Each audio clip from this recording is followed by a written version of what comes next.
ठीक है। Dormant company को समझने के लिए हमको इनएक्टिव कंपनी और सिग्निफिकेंट अकाउंटिंग ट्रांजैक्शन दोनों समझने पड़ेंगे। और डॉर्मेंट कंपनी और इनएक्टिव कंपनी दोनों में ही एक टर्म काम आ रहा है, सिग्निफिकेंट अकाउंटिंग ट्रांजैक्शन। ठीक है। अब एक दिन मैंने मीत से पूछा, मीत से नहीं, मैंने पूछा किससे भाई, किससे, मैंने नमित से पूछा। नमित से मैंने ये पूछा, नमित ने एक कंपनी खोली कि नमित तेरी कंपनी चालू है या नहीं है। ठीक है, whether it is in working, अच्छे काम कर रही है नहीं कर रही, तेरी कंपनी चालू है या नहीं है, इस बात का मेरे को प्रूफ दे। तो नमित ने क्या बोला कि यार प्रूफ तो अकाउंटिंग ट्रांजैक्शन से ही हो सकता है, मैंने क्या क्या अकाउंट ट्रांजैक्शंस किए अकाउंट्स में। ठीक है, प्रूफ तो वही दे सकता हूँ कि मैं रॉ मटेरियल खरीद रहा हूँ, नहीं खरीद रहा हूँ, क्या कर रहा हूँ। ठीक है सर। तो उसने मेरे को प्रूफ देना चालू किया कि मैं रॉ मटेरियल खरीद रहा हूँ। ठीक है, मैंने सैलरी पे करी, सैलरीज पे करी। ठीक है, मैंने अपने लीगल फीस भरी, कोई कंपनीज एक्ट या फैक्ट्रीज एक्ट से संबंधित मैंने लीगल फीस भरी। ठीक है, फिर वो मेरे को और प्रूफ दे रहा है कि मैंने जरूरी था मेरी साइज की कंपनी के लिए कंपनी सेक्रेटरी रखना, मैंने वो रखा। ठीक है, मैंने रेंट पे किए। ठीक है, मैंने रिकॉर्ड्स मेंटेन किए, जो भी मेरे रिकॉर्ड्स मेंटेन करने का खर्चा था वो रिकॉर्ड्स मेंटेन किए। ठीक है, मिनट्स ऑफ मीटिंग्स और ये सब। ओके। तो उसने मेरे को बहुत सारी चीजें बताई जिनसे कि ये समझ में आता है कि इसकी कंपनी चालू है या नहीं है, वो एक्टिव कंपनी है या इनएक्टिव कंपनी है। क्या मेरी बात समझ में आया? अपन लोग क्या पढ़ने की कोशिश कर रहे हैं? Yes sir. तो सर इनमें से कुछ ट्रांजैक्शंस जो हैं वो सिग्निफिकेंट है। सिग्निफिकेंट मतलब क्या होता है? सिग्निफिकेंट मतलब क्या होता है? इंपॉर्टेंट है। क्यों इंपॉर्टेंट है इनमें से कुछ ट्रांजैक्शंस? इनमें से कुछ ट्रांजैक्शंस ये इसलिए इंपॉर्टेंट हैं, ये समझने के लिए कि कंपनी एक्टिव कंपनी है या नहीं है, उनको ध्यान करने के लिए इन अकाउंटिंग ट्रांजैक्शंस को सिग्निफिकेंट अकाउंटिंग ट्रांजैक्शंस कुछ इंपॉर्टेंट होते हैं, जिनसे हम ये समझ पाएंगे कि कंपनी चालू है। और बाकी इतने सिग्निफिकेंट अकाउंटिंग ट्रांजैक्शंस नहीं होते हैं। यदि केवल इसने मेरे सामने नॉन सिग्निफिकेंट अकाउंटिंग ट्रांजैक्शंस ही दिखा है तो मेरे को क्लियरली समझ में आ जाएगा एक भी सिग्निफिकेंट अकाउंटिंग ट्रांजैक्शन नहीं है, इसलिए इसकी कंपनी एक्टिव नहीं है। ठीक है। तो सर सिग्निफिकेंट अकाउंटिंग ट्रांजैक्शन वो ट्रांजैक्शंस होते हैं जिनसे, ये मैं आपको समझाने के लिए बोल रहा हूं, ये कहीं पर डिफाइन नहीं किया गया है। ठीक है, सिग्निफिकेंट अकाउंटिंग ट्रांजैक्शंस वो ट्रांजैक्शंस होते हैं जिनसे हमें ये समझ में आ जाता है कि कंपनी एक्टिव तरीके से काम कर रही है या डॉर्मेंट, इनएक्टिव है या डॉर्मेंट है, सोती हुई कंपनी है, क्या है।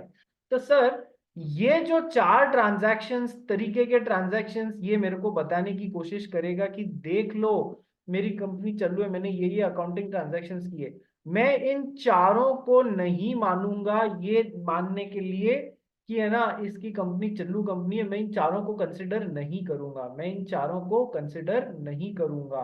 तो इनके अलावा कोई भी ट्रांजैक्शन होगा, अकाउंटिंग ट्रांजैक्शन होगा, वो सिग्निफिकेंट होगा। बात समझ में आ गई? ये कैसी डेफिनेशन है कि सर ये ऐसी डेफिनेशन है जिसमें इनके अलावा जो भी अकाउंटिंग ट्रांजैक्शन होगा वो सिग्निफिकेंट या इंपॉर्टेंट होगा, ये समझने के लिए कि कंपनी एक्टिव है या नहीं है। तो आइए पढ़ना स्टार्ट करते हैं। Significant accounting transaction means any transaction other than 1 2 3 4, any transaction other than number 1 payment of fees by a company to the registrar. Registrar कौन? Registrar of companies. ठीक है। तो अब इस कंपनी ने, मान लो यश ने एक कंपनी बनाई, तो यश आरओसी को अलग अलग टाइम पे पेमेंट कर रहा है कि सर एमओए बनाया और एओए बनाया। सबसे पहले कंपनी के रजिस्ट्रेशन के टाइम पे आरओसी को पेमेंट किया, कुछ फीस भरी। ठीक है सर। एमओए एओए में अमेंडमेंट किया तो उसके लिए भी आरओसी में अमेंडेड डॉक्यूमेंट फाइल करने के साथ में एक मामूली फीस भी फाइल करनी पड़ती है। आरओसी तुम्हारे फूफा जी तो है नहीं जो फोकट में तुम्हारा काम कर देंगे, तो वहां पर एक फीस भरनी पड़ती है। ठीक है सर। तो है ना अलग अलग टाइम पे आरओसी के साथ में अलग अलग तरीके की फीस भरनी पड़ती है रिगार्डिंग दी कंप्लायंसेस। तो सर ये मेरे को यश ये बताने की कोशिश कर रहा है, देखो मैंने टाइम टू टाइम आरओसी के साथ में फीस भरी है, ये मेरा अकाउंटिंग ट्रांजेक्शन हुआ इसलिए मैं एक्टिव कंपनी हूं। नहीं, हम तुम्हें एक्टिव कंपनी मानने के लिए ये अकाउंटिंग ट्रांजैक्शन देखेंगे।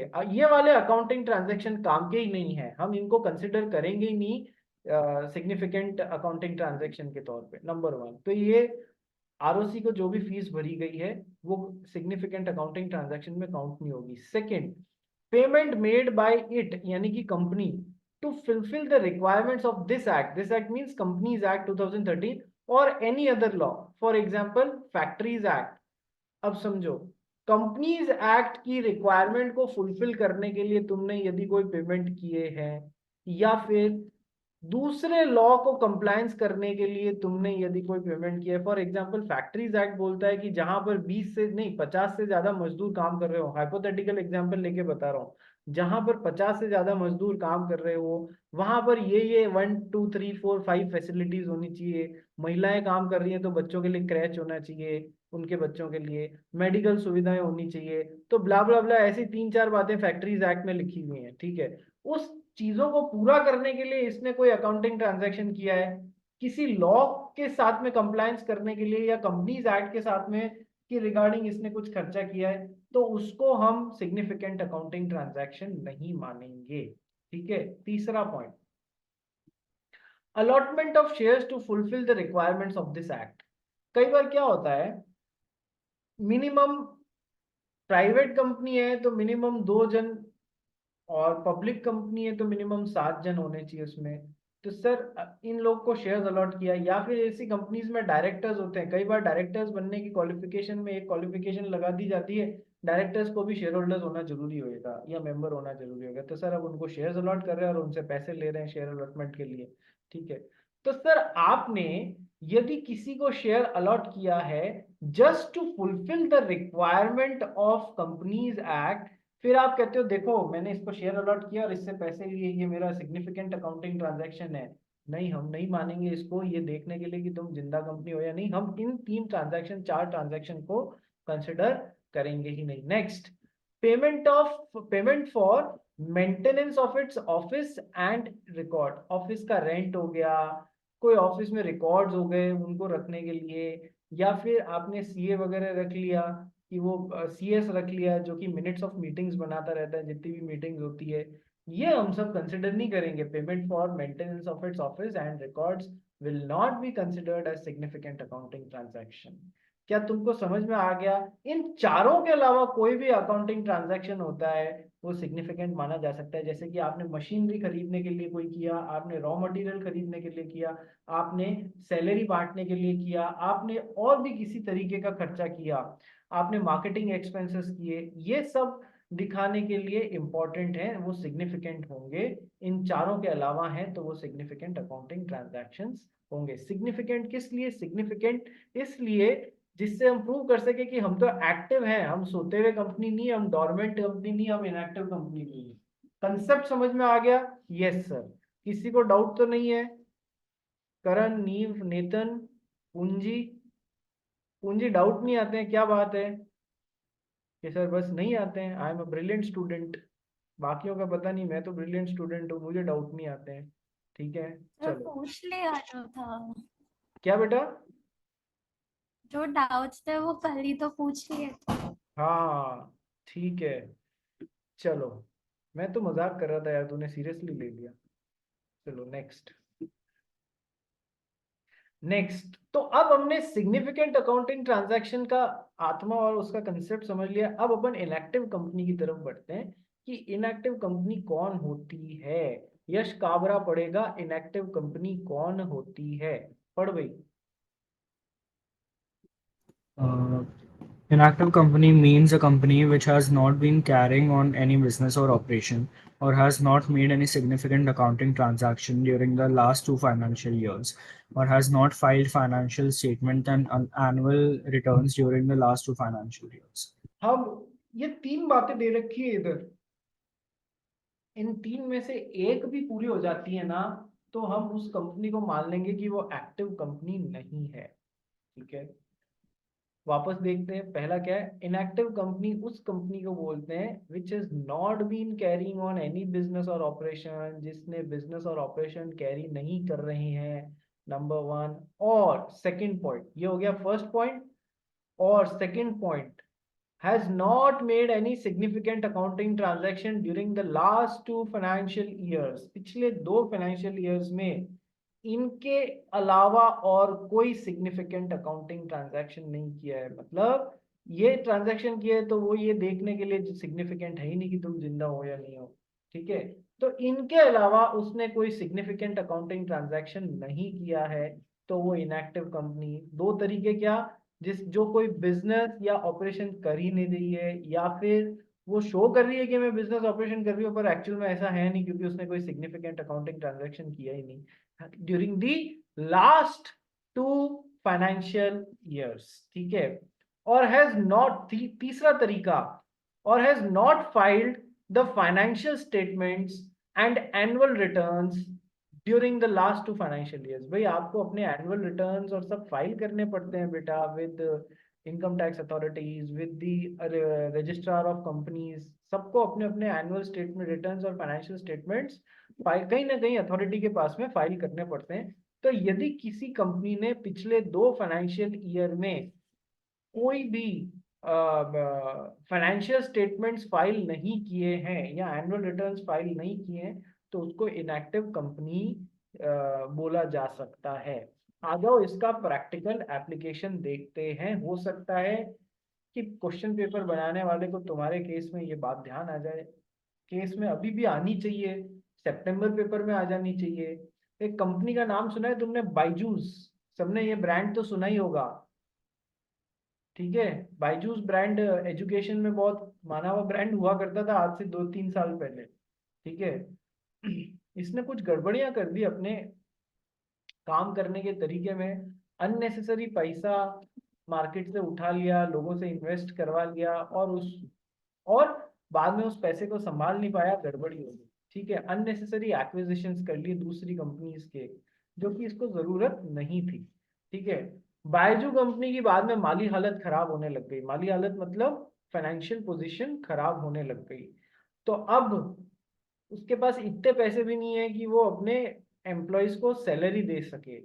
तो उसने क्या किया सर, वन फाइन ईयर उसने फाइनेंशियल स्टेटमेंट्स फाइल ही नहीं किए, रिटर्न ही नहीं भरा, ठीक है साहब। ये पहला साल निकल गया, दूसरा साल आया, अब सेकंड ईयर में भी इसने फाइनेंशियल स्टेटमेंट्स फाइल नहीं किए। अरे बाप रे, क्या कारण था, उसको पता था कि यदि मैं कंटिन्यूस 2 साल तक, 2 फाइनेंशियल ईयर तक फाइनेंशियल स्टेटमेंट्स फाइल नहीं करूंगा, तो मैं नहीं करूंगी एज अ कंपनी, तो I will be able to get the tag of an inactive company, कि मैं इनएक्टिव कंपनी हूँ, ठीक है। बात समझ में आई या नहीं आई, बात समझ में आई। मैंने 2 साल तक फाइनेंशियल स्टेटमेंट्स फाइल नहीं की तो मुझे इनएक्टिव कंपनी का टैग मिल जाएगा, तो मैं बहुत सारी प्रॉब्लम से बच जाऊंगी, फॉरगो हो जाएगी वगैरह वगैरह, ये सोच होगी, हुआ ये जरूर है। तो क्या इसको इनएक्टिव कंपनी के लिए क्वालिफाई कर सकती है? हाँ सर, कुछ हद तक तो कर सकती है, यदि अपन 3 तरीकों में से एक तरीका देखे तो ये तरीका निकलता है कि इसने कंटिन्यूस 2 सालों तक फाइनेंशियल स्टेटमेंट फाइल ही नहीं किया अपना, ठीक है। तो ये जस्ट एग्जाम्पल आपको समझाने के लिए। इनएक्टिव कंपनी होने का या डोरमेंट कंपनी होने का फायदा मिलेगा आपको, ठीक है, वो मैं आपको समझाऊंगा, जब अपन ये भी पूरा समझ लेंगे तब समझाऊंगा। तो इनएक्टिव कंपनी हो गई, सिग्निफिकेंट अकाउंटिंग ट्रांजैक्शन हो गया। सिग्निफिकेंट अकाउंटिंग ट्रांजैक्शन वर्ड यहाँ पर काम आया है इसलिए पहले ये समझाया, ठीक है। तो इन नटशेल में इनएक्टिव कंपनी कौन सर, जो तीनों में से कोई भी क्राइटेरिया पूरे कर ले, या तो जो बिजनेस या ऑपरेशन नहीं चला रही है, नंबर 2, या फिर जिसने पिछले 2 सालों में कोई सिग्निफिकेंट अकाउंटिंग ट्रांजैक्शन नहीं किया है वो, या फिर जिसने अपने फाइनेंशियल स्टेटमेंट या एनुअल रिटर्न पिछले 2 फाइनेंशियल ईयर्स में फाइल नहीं किए हैं वो। तीनों में से कोई भी क्राइटेरिया पूरा हो जाता है तो वो इनएक्टिव। आ जाओ, अब अपन चलते हैं डॉर्मेंट कंपनी की तरफ। डॉर्मेंट मींस क्या होता है रे, सोता हुआ, ठीक है। एक तरीके से यही होता है ना, dormant, he is a dormant person, ठीक है। डोमिनेंट नहीं बोल रहा हूँ, डोमिनेंट तो जो सर सबके सर पे चढ़ के बैठ जाता है, सबको दबाने की कोशिश करता है, वो होता है डोमिनेंट, ठीक है ना मैक, डोमिनेंट इसी को बोलते हैं, ठीक है। अपनी क्लास में डोमिनेंट कौन है सबसे, नेतन बताएगा, नेतन सच बोलता है, बता भाई नेतन।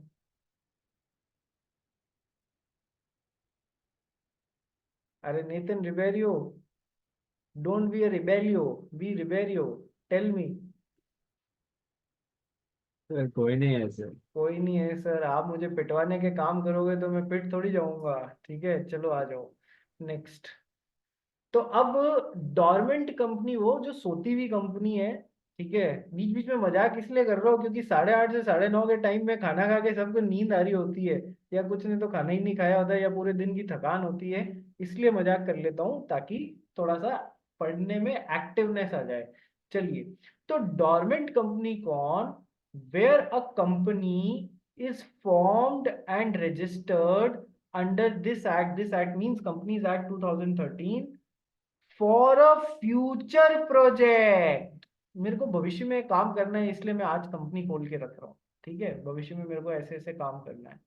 और सेकंड कारण, टू होल्ड एंड एसेट और इंटेलेक्चुअल प्रॉपर्टी, या तो कोई फ्यूचर प्रोजेक्ट के लिए, या फिर सेकंड रीजन क्या, कोई अपनी एसेट होल्ड करना चाहते हैं या कोई अपनी इंटेलेक्चुअल प्रॉपर्टी होल्ड करना चाहते हैं। मैं समझाऊंगा अभी इसका क्या मतलब है।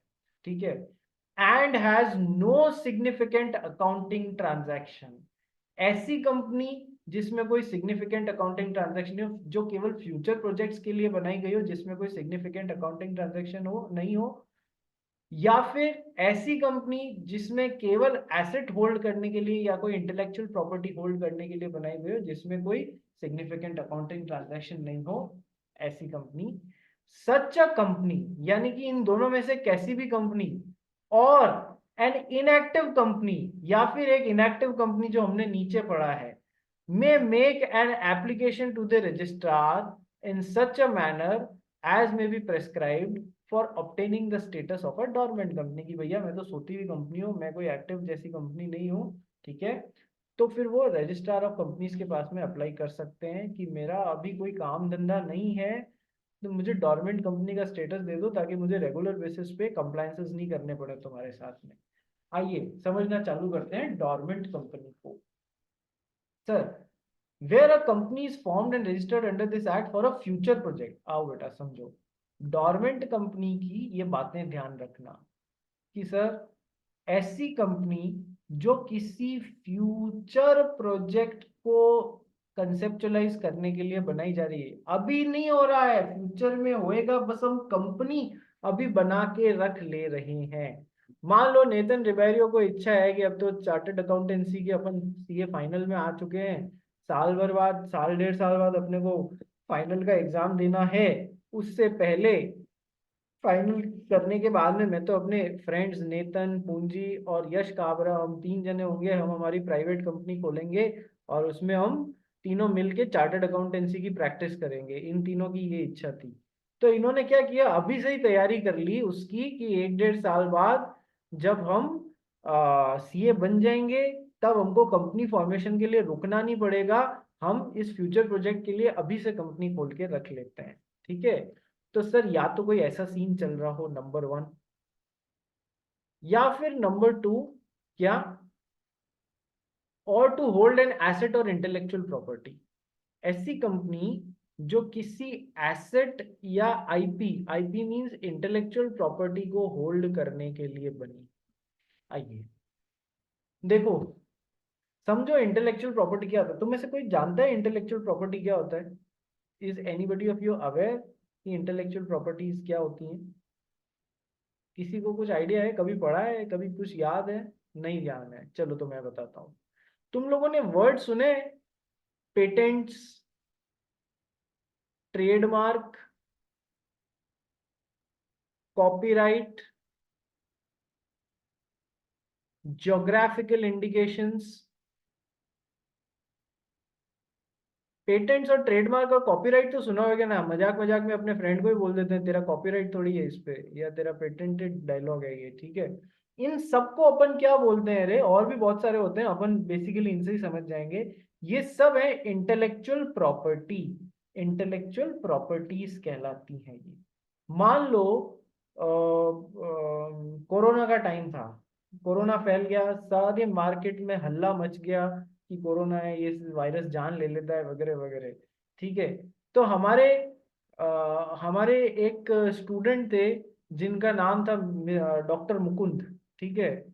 तो डॉक्टर मुकुंद ने क्या किया, खूब रिसर्च करी, लैब में घुस गया, अपने बाल वाल इसके हालत पता नहीं, खाना खाने का टाइम नहीं, पानी पीने का टाइम नहीं, सो रहा है जगह है कुछ टाइम नहीं। इसने खूब रिसर्च करके दवाई का एक मॉलिक्यूल डेवलप कर लिया, जिसको खाते ही कोरोना से, मतलब 4-5 डोजेस लेते ही कोरोना से रिलीफ मिलने लग जाता था। तो इसने क्या किया, इसने अपनी रिसर्च करी, ये इसकी इंटेलेक्ट के कारण ये चीज डेवलप हुई। इंटेलेक्ट मींस दिमागी समझ के कारण।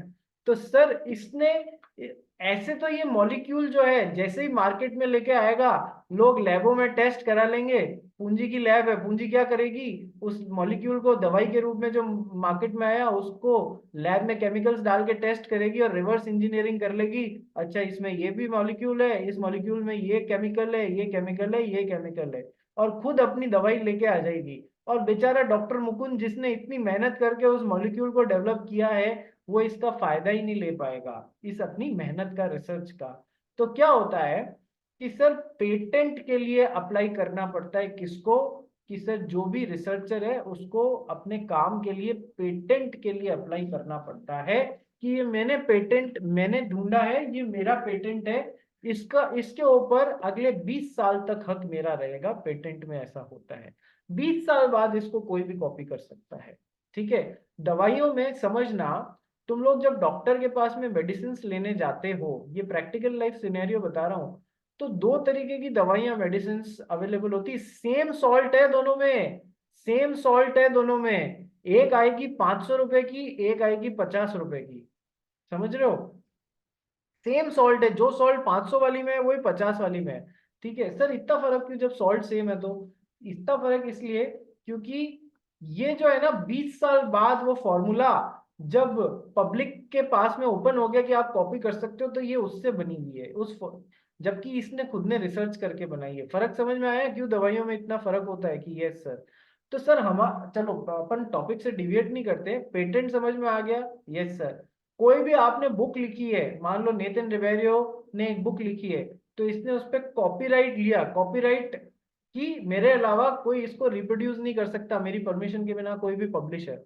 बात समझ में आ गई? ठीक है। तो ये हो गया, ये इसकी इंटेलेक्चुअल प्रॉपर्टी है।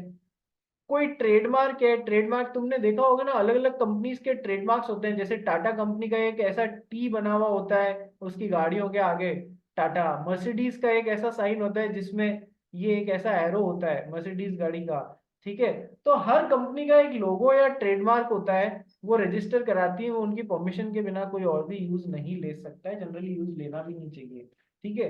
तो ऐसी प्रॉपर्टीज को होल्ड करने के लिए ज्योग्राफिकल इंडिकेशंस क्या होते हैं? ज्योग्राफिकल इंडिकेशंस होते हैं, तुम लोगों ने बीकानेरी भुजिया खाई है मतलब वो सेव कहते हैं ना जिसको, भुजिया, हल्दीराम की या बीका जी की या ऐसी भुजिया खाई होगी ना कभी? या खाते ही नहीं हो सर? हम तो सब वड़ा पाव ही खाते हैं बस, और कुछ नहीं खाते हैं। ठीक है। तो उस बीकानेर, एक्चुअल में एक बार एक काम करना, कोई भी हल्दीराम या बीका जी का पैकेट लाओ ना, उस पे देखना कि उस पे ज्योग्राफिकल इंडिकेशन का जीआई टैग लगा हुआ होगा। जीआई टैग मींस ये प्रॉपरली बीकानेर में बनी हुई बीकानेरी भुजिया है। ठीक है, उसको भुजिया ही बोलते हैं ना अपन। बीकानेर, ज्योग्राफिकल टैग इंडिकेट हो गया ना उसके साथ में। अब करण फारिया ने क्या किया, इसको फॉर्मूला पता पड़ गया बीकानेरी भुजिया कैसा बनाते हैं। तो इसने क्या है, महाराष्ट्र के मुंबई में बैठ के उसी प्रोसेस से बीकानेरी भुजिया बना दी। ठीक है। और फिर बोला ये बीकानेरी भुजिया बना दी, और फिर बोल रहा है, ये क्लेम करके बेच रहा है कि ये बीकानेरी भुजिया है। तो सर वो मना कर दिया जाएगा कि ये भुजिया जरूर है पर ये बीकानेरी भुजिया नहीं है। उसका कारण है ये बीकानेर में नहीं बनी हुई है। बात समझ में आई? बीकानेरी भुजिया, ज्योग्राफिकल इंडिकेशंस। इसी तरीके से कोई चीज कोई पर्टिकुलर जगह की बनी हुई होती है ना, तो उसके ऊपर जीआई टैग मिलता है कि हाँ ये पर्टिकुलर ओरिजिनल उसी जगह की बनी हुई है। ठीक है। तो इंपॉर्टेंट होता है, जैसे यहाँ भुजिया में तो इतना समझ में नहीं आएगा, कई बार कुछ लिकर्स होते हैं ना, जैसे शैंपेन हुआ, वो एक पर्टिकुलर जगह की अच्छी होती है। ठीक है। भले ही दूसरी जगह सेम प्रोसेस से बना दे तो भी वो स्वाद नहीं आता है उसमें। तो ये जस्ट एग्जाम्पल के तौर पे, हाँ, शैंपेन की बॉटल मत इमेजिन करने लग जाना अब आप लोग। चलो नेक्स्ट। तो अब ये सब मान लो हमारे डॉक्टर मुकुंद ने कोरोना की दवाई निकाल ली, ठीक है। तो अब एक तो तरीका है अपने पर्सनल नाम पे उसका पेटेंट ले ले, एक इसने कहा कि नहीं मैं तो एक कंपनी खोलूंगा, उस कंपनी में केवल इस पेटेंट को रखूंगा, जो भी बड़ी दवाई की कंपनी मेरे से ये पेटेंट खरीदना चाहेगी मैं उसको पूरी कंपनी एज इट इज बेच दूंगा।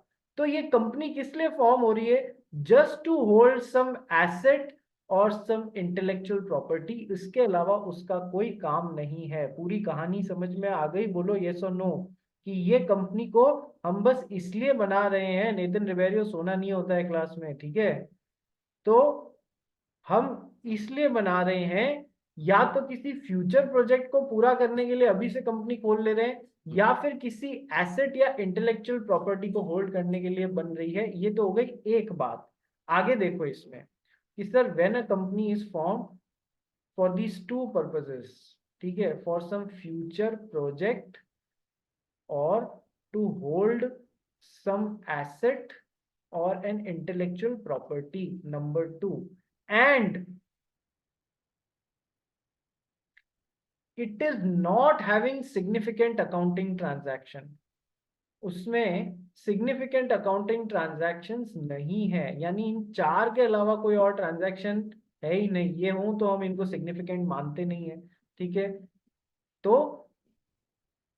where a company is formed and registered under this act for a future project or to hold an asset or intellectual property and has no significant accounting transaction, then such a company, ऐसी company जो ये criteria में से इधर या फिर इधर से इधर पूरा कर रही हो, ऐसी कंपनी, या फिर एक इनएक्टिव कंपनी। इनएक्टिव कंपनी बताई थी ना, 3 चीजें होती है इनएक्टिव कंपनी में, तो ऐसी कंपनी या फिर एक इनएक्टिव कंपनी डोरमेंट कंपनी का स्टेटस क्लेम करने के लिए आरओसी के पास में एप्लीकेशन लगा सकती है, रजिस्ट्रार ऑफ कंपनीज के पास में, कि हम तो डोरमेंट कंपनी है यार, हम तो सोते हुए कंपनी है। बात समझ में आई? ऐसी कंपनी या फिर एक इनएक्टिव कंपनी डोरमेंट कंपनी का स्टेटस हासिल करने के लिए आरओसी के पास में एप्लीकेशन लगा सकती है। सच अ कंपनी और an inactive company may make an application to the registrar in such a manner as में, मतलब वो रजिस्ट्रार के पास में एप्लीकेशन लगा सकती है उस तरीके से जिस तरीके से लगनी चाहिए, इन जिस मैनर में प्रेस्क्राइब करी जाए उस मैनर में एप्लीकेशन लगा सकती है to obtain the status of a dormant company. Dormant company सोती हुई कंपनी। अब समझ में आ गया? सर 3 चीजें समझाई हैं अभी तक, सिग्निफिकेंट अकाउंटिंग ट्रांजैक्शन क्या होता है, इनएक्टिव कंपनी क्या होता है, डोरमेंट कंपनी क्या होता है। तीनों समझ में आ गई? यदि एग्जाम में आए तो फाड़ के लिख दोगे एकदम कैसे होता है? बोलो यस और नो। सबको आ गया भैया समझ में? महक, नीत, नीव, करण, मुकुंद, ये अपना हीरो का चला गया, ये वो खिलाड़ी वो गायब भी हो गया, पूंजी, यश। चलिए, तो ये चीज हो गई अपनी। अब अपनी नेक्स्ट आती है निधि कंपनीज और पब्लिक फाइनेंशियल इंस्टीट्यूशंस। ये 2 चीजें अपने को और करनी है, फिर अपनी टाइप्स ऑफ कंपनीज खत्म हो जाएगी। तो एक बार सेम लिंक पे वापस रिज्वाइन कर लो ताकि अपन इस टॉपिक्स को खत्म करें।